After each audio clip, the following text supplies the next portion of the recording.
You are now listening to Rants, Real Answers to Narcissistic Teachings on Spirituality with Dr. G-d Mills.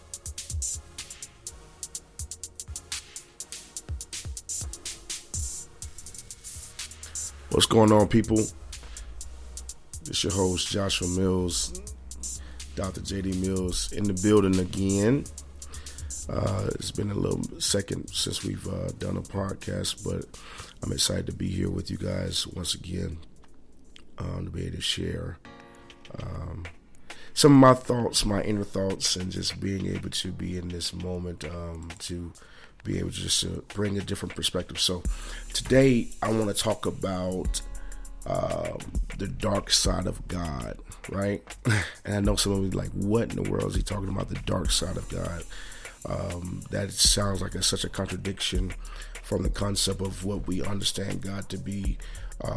Most of our introduction to Christianity or belief systems, we believe God is this benevolent God, this God of light, this God of just everything just perfect, right? And everything negative that we face in our lives comes from this opposite entity, this devil or this demon or this place of void of love. So today I just want to share with you guys just kind of like a little conversation in my mind that I've had in my time of study, my time of dedicating to the study of scripture and different things of that sort. So there's a particular passage in Genesis chapter 1, verse 1. It says, in the beginning, God creates the heavens and the earth was without form and void, and the darkness was upon the face of the deep, and the Spirit of the Lord was hovering over the face of the waters. And then verse 3, Genesis 1, it says, and then God said, let there be light. Now, before we can even get to the light concept of God speaking, let there be light, I think that there's a glorious message in the first two verses of this stanza of this particular chapter. One, God creates the heavens and the earth without opening his mouth until verse 3 when he says, let there be light. The most powerful message about that, just that phrase, is how does God create without opening his mouth? The way he created was with thought. And to think that we have the ability to think like God or to be in a space, I truly believe that the Bible or in other holy books there are, really gives us an opportunity to see a different perspective of a different framework or a higher consciousness as we all have as individuals available to us and accessible to us. And so here it is, we look at this allegory, this concept of, we want to look at it as allegory, not so much as trying to prove God, but just to glean from this particular phrasing. In the beginning, God creates. You have an ability, I have an ability to create with my thoughts. Your thoughts become things. If you never heard anybody say that, let me say it again. Your thoughts become things. So what are you thinking on? Like, what are you dwelling on mentally? Like, what are you focusing on? Because whatever you're yielding the faculties of your mind to, that's what you become, right? That's what you see. That's the result of it. And then when you start getting into a little deeper study of it and understanding of the mind, the way the subconscious mind works, you begin to understand the more that you focus on a thing, the more it begins to attract to you. You become a magnet to the very thoughts that consume your life. So if they're negative, then you become a magnet to negativity. If they're positive, then you become a magnet to positivity. So things begin to come to you, begins to flow to you. And so when we begin to find ourselves in this space, here it is, God is in a process, in a moment, and he's thinking, and what he's thinking begins to manifest. So much to the point that now, where there was nothing physical, something physical shows up. Verse 2, the earth shows up in this picture and was without form and void. And that's how it is a lot of times with our thinking, with our thoughts. we don't really have a formation to our thoughts, but the thoughts begin to come, and what we choose to dwell on, how we begin to just meditate on it, it begins to materialize in the midst of us. It's kind of like the more you focus in, as a man thinketh in his heart, so is he, right? What you see every day. There's another passage that says faith comes by hearing, and hearing by the word of God. And a lot of times when we look at that passage, we think that it's only speaking of the Bible, but it's truly dropping a nugget of or gem of life, and it's saying whatever you submit your hearing to continuously over and over again, it builds up a belief system to you. It builds your faith. It builds the space of your identity, of what you believe of yourself. So here it is, God in the beginning, there is no time, there is nothing, and then all of a sudden, out of his thoughts comes manifestation of a formation of something called earth, dirt. And it's without form. There's no form to this formation. And it's void. That means it's lifeless. And darkness is upon the face of the deep. And the face of the deep, and the Spirit of the Lord was hovering on the face. So when we look at this concept, when we look at this, the picture of our minds, when we begin to formate and begin to track and begin to train and begin to think on things, begin to be a formation, and there's manifestation that takes place within the ether, or the concept of the higher consciousness, your conscious, your aware consciousness, like, right? You got the subconscious, which is what you're not aware of, which is the way we're able to breathe without thinking on breathing. But then you have the conscious mind that says, okay, if the doctor says take a breath, then you consciously take a breath, right? So it's in the same concept that this formation of things begins to happen in our minds. And it's kind of like that even in how we deal with things in life and how we deal with interact with people. Like what we think on concerning a person can literally materialize or begin to manifest, and we're wondering why we're running into this type of situation with this type of person. But if you're entering into it with a preconceived notion, you've already set yourself up for the diagnostic or the outcome of what it is going to be. And a lot of times when we go into situations, we do have preconceived notions, so we got to think on that. So let's get back into this. So it's without form, the thought. Here it is on the Spirit of War. I've just looked at this. When I looked at this particular passage again, I was just seeing it. I'm like, man, here it is. Nothing is there, and then something comes. And in the midst of something coming, the first formation of it is darkness. And I just began to look at this, and I was just like thinking about it. I was like, man, this is amazing. It reminds me of kind of like this picture of a woman's womb, like when she's pregnant with a child, when you have the consummation of a man and a woman, and they are intimate, and then he releases in her the seed into her, that thought, into this plane of this womb. There's nothing, this void that's there, but then all of a sudden, poof, out of nothing, these cells begin to come together and begin to multiply and begin to divide. It begins to separate and begin to become something. We got an embryo, egg, and the sperm come together, and you make this fetus. And I'm sitting here looking at this, and I'm like, man, this is amazing. That in this moment, in this few stanzas, we see a picture of a womb. And in the midst of the darkness, life, breath. That passage also says the Spirit of God was hovering on the face of the water. So there's, in the spirit of your mind, in your thoughts, in the space, there's a spirit, there's a light force, there is a source of breath that's in those places that begins to hover over the face of the waters, or hovers over the concept of life that's in this space, this formless space. Is full of life. But the question is what picture are you going to create? Like, what are you going to birth out of this womb, out of this space? But here it is in this allegory.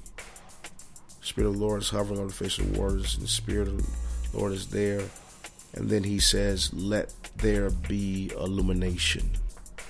Let there be light. Now, here's the part I want to get to today. We're talking about the God of the dark side, the God of darkness. A lot of us, our perception with darkness that comes, we automatically think a lot of times that darkness is evil. Darkness is against God. But here it is, we see this picture where this womb is going on and there is darkness in the midst of it. And in the midst of the darkness, all these things are being created. All this stuff is formulating. I want to submit this to somebody that's listening. You may be in your darkest moment, but what I've come to find out is in the moments of darkness, of your greatest darkness, sometimes those be the greatest moments of innovation. Those be the moments where you begin to formulate in your mind the willpower, the tenacity, the drive, the grunge to say, you know what, I'm going to keep going. I'm not going to give up. I can't give up here. I can't die in this place right here. I gotta do something different. I gotta create something. I'm in the midst of this. I may not be able to see myself or see my way, but in the midst of it, I know that change is inevitable. It's got to come. And the moment that it comes, and check this out, according to this allegory, the moment that it comes is the moment that God sees fit to say, let there be light. Darkness is inevitable. It's going to happen. Things are going to happen. We're going to have our ups and our downs. But what is important is what we name it. So you continue to read in this passage. It goes on, says, let there be light. And then God goes on and begins to talk about, he saw the light was good. And then he divided the light from the darkness. He gave the darkness a name. He called it night. And so the evening, the first day. Now, this is so powerful here real quick. I'm going to get into this. In the midst of the darkness, God doesn't do away with it when the new light comes, or when the new opportunity or something unveils itself. He doesn't do away with the darkness. He gives it an assignment. The question is for us is, how do we give our moments of darkness an assignment? How do we give it a name? How do we use it to overcome or to go into the next place or to birth into the next position? And the simplest matter of it, the simplest place of it is, what I've come to understand, is really how you perceive your darkness. If you perceive it as gut-wrenching, that nothing can change, or is stuck and I can't believe I'm in this place, or do you see those moments of darkness and those quiet moments as an opportunity for growth, for nesting, for something, to create something, to mull over something, to begin to think on something? You know, this scripture says, and the Spirit of the Lord was hovering on the face of the waters.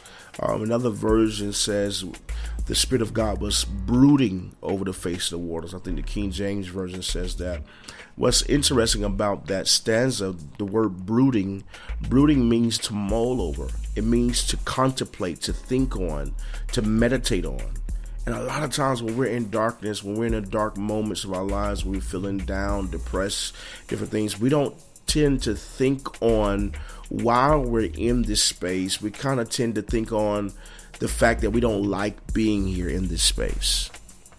Oh, I think I said something there.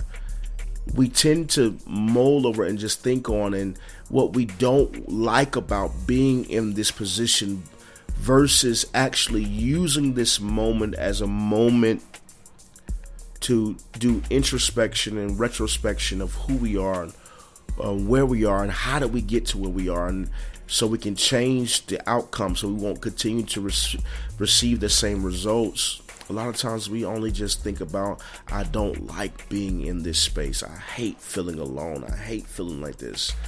And I'm submitting to you tonight or today, whenever you read this and listening to this, submit to you that darkness is not against you. Darkness is a part of life. It's a part of this thing. And if there was no darkness, there wouldn't be rest. We need times of rest. We need times to be awake. We need times to sleep. We need time to be in that space. And there's a glorious balance that comes in that place of rest. And sometimes it's those moments of darkness that we finally get alone by ourselves, and we finally are able to really see ourselves. We live in such a world that's so superficial with everything that's around us, everything that's going on. Everybody's trying to show the best side of them. They want to show the best pictures, and they want to post all this good stuff on social media and different things, which is I understand. Nobody wants to show their negative side. Nobody wants to show when they're dirty, But the realistic side of it is, I think a lot of times we lose sight of the fact that life happens when we're constantly inundated with social media at times, and that we're always seeing this good stuff. And so we don't see the moments when those people who are doing very well and very good, when they've had their dark moments and what they chose to do to overcome that. And I think that that's something that's glorious in that. And I think when we start thinking about glory, or what is glorious and what is needful, a lot of times we don't always think that darkness is needed, that the low moments are needed. But there's this guy named who's lived named King David, and he said something in one of his writings. He says, "It was good that I was afflicted." I mean, who says that, right? Like who actually in their right mind goes through a situation, a circumstance, comes out of it and be like, yeah, it was good that I was afflicted. It was good that I went through that. I think the person who says that is someone who has come to a realization of himself or herself, that in spite of what I've faced, in spite of what I've gone through, nothing could take me out, nothing could end me but me. How I viewed my situation, how I viewed my circumstance could be the only thing that literally shapes my world or shapes my reality. And so here it is, we can look at darkness as a negative connotation, or we can look at it as a part of life, and it's necessary. It's necessary sometimes to talk, and sometimes it's necessary to be quiet. Sometimes it's necessary to be seen, and sometimes it's necessary to not be seen. Sometimes we got to move in stealth. Sometimes we got to make a loud roar and say, listen, here I am. Boom, check me out, right? Learn not to demonize your dark moments. That's what I want to get to today. Don't allow your dark moments that are fleeting, that comes, there's a part of this cycle called life, because we go through those cycles, the ups and downs, in these rotations of this life, right? In the midst of those things, be careful not to demonize yourself and demonize your circumstance based on how it may seem and how it may appear to other people, right? You can never live your life in a space, in a position where you continuously compare yourself to what other people have and what other people are doing. Because when we do that, we shortchange ourselves, and we shortchange the message of what we're supposed to receive from our process. I've been quoted to say that the glory is not the end of the story. The glory is the journey itself being unfolded. A lot of times we want to be at the end of a thing, but it's the very thing that we're in the midst of, and how we're moving and how we're maneuvering, which is the very essence of what's being revealed, like who we truly are. Like the pressure in life causes us to move a certain type of way, and it typically reveals to us, if we're paying attention, things in us that we didn't even know we had access to. I'm telling you, not to demonize your dark moments. Take your moments that's necessary. Begin to think on it. Begin to look at it. Because out of the darkness, out of this picture of this womb, comes life. The light didn't come out of nowhere. It came out of the midst of the darkness. I think some of you are literally like one dark moment away from the greatest innovation of your life. But you have to diagnose your darkness the right way. And you cannot diagnose it within the space of it being negative and being evil or against you. Darkness, can I say this? I know it's going to sound crazy. Darkness in our lives is not against us. Darkness comes to reveal to us our light. If light is all around us all the time, how can you appreciate your illumination, your ability to illuminate? You're constantly around light all the time. It shows you who you are. Darkness has a way of revealing what's on the inside of you. Sometimes darkness is necessary. But once again, the outcome is going to be on you. You either can do what we see the picture here in Genesis, where God didn't rebuke the darkness. Instead, he gave it a name and gave it an assignment to work for him. Or we can typically continue to do the same thing we've been doing, which is running away from the darkness. We're so busy trying to run from fear, run from the negative, run from the thing that doesn't look so good, that doesn't feel so good. We typically run from it. And that one of my mentors said to me, he said, Joshua, pain doesn't come in your life to be painful. It comes to show you where there needs to be adjustments. The question is what is the master teacher of pain teaching you? What is the master teacher of pain trying to reveal to you? I know that sounds crazy because it's like pain is like pain. Like, what? But to say pain is not against me is for me.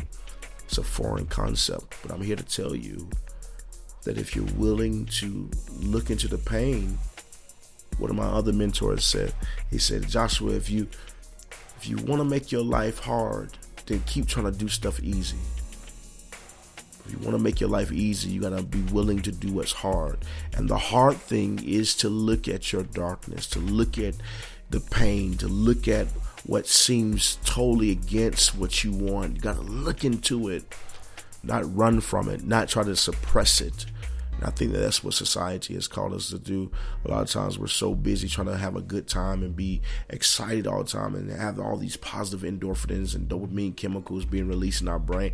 And if it don't make us feel good, then we don't want to be a part of it. But sometimes it's necessary for us to go through that pain and go through that darkness because it begins to bring balance to us. Once again, darkness is not against you. And God, Yah, Allah, whatever you want to call him, however you view source, the truth of the matter is source did not create darkness to defeat you. Source created darkness as a byproduct for you, to make you complete, to make you whole. I know that's a whole lot. But listen, remember, you're possible. And with you, all things are possible. All right? I'll be talking to you guys soon. Peace.